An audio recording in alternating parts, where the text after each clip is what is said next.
project last year was the Mapungubwe Interpretation Centre in the north of South Africa on the border of Zimbabwe and Botswana, where three countries come together. It was a 9th century site that means a lot to Africans from that part of the world, because it's when there was proof that Africa was great and people believe it can be great again. I came to just share a wonderful story with peers and an audience, and I think my enthusiasm communicated that. And I didn't come with even the slightest notion of winning. And it's meant so much to me, because it hasn't just meant a worldwide network of people. It's meant a lot more. It's meant credibility. And what was also marvelous was that it was this, I think we believed that our building was authentic, was not about style, and was not about fashion. And it was nice to know that a world audience could acknowledge that. I think it picked me up by the scruff of the neck, made me and my small practice listen to what Kango Kuma said: stay small, don't get big.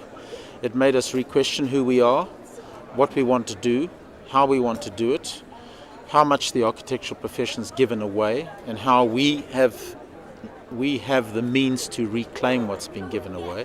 And in the context of that I work to reinvent oneself, and it gave one the confidence to do that. It's been a bit dislocating for me. There have been John Patkau's scheme in particular, and there's a scheme from Singapore that I've seen in the exhibition that is really appealing, and they were a crowd last year who were competitive.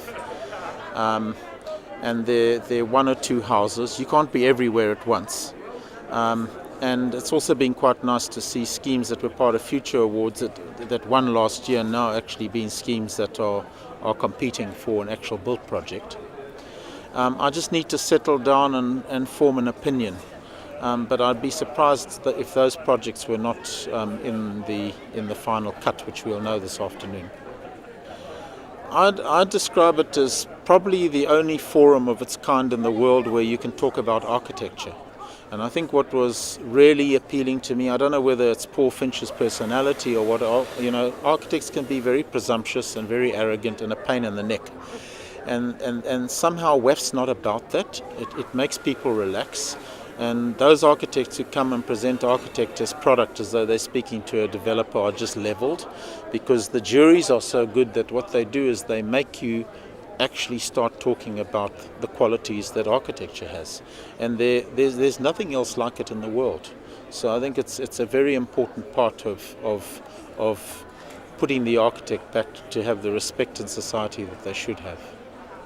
I describe WEF as one of the only opportunities in the world of talking about architecture in a broad forum, where a lot of the arrogance and presumptuousness that architects have is leveled, because the juries are so good that what they do is force your hand not to present architecture just as a product as though you are to a developer, but to actually talk about it as a process and talk about it in the context of where you come from, so that we can actually share those fantastic ideas with one another.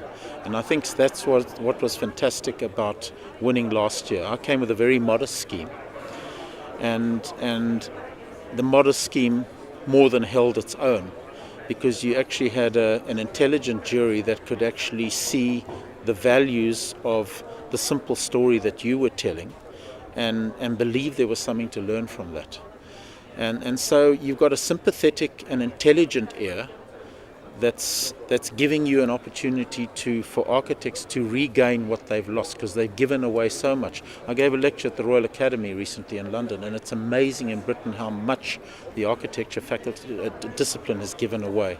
And within the context that you're in, you need to reclaim that, because we have an increasingly important role to play. But I think it takes humility to admit that, not arrogance.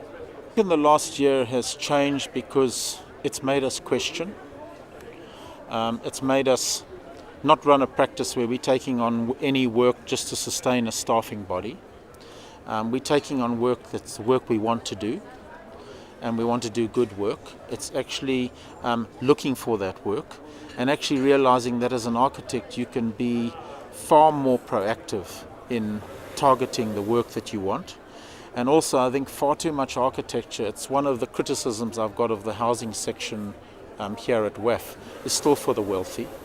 There's no, we need to, architects mustn't just be in service to 4% of the world's population.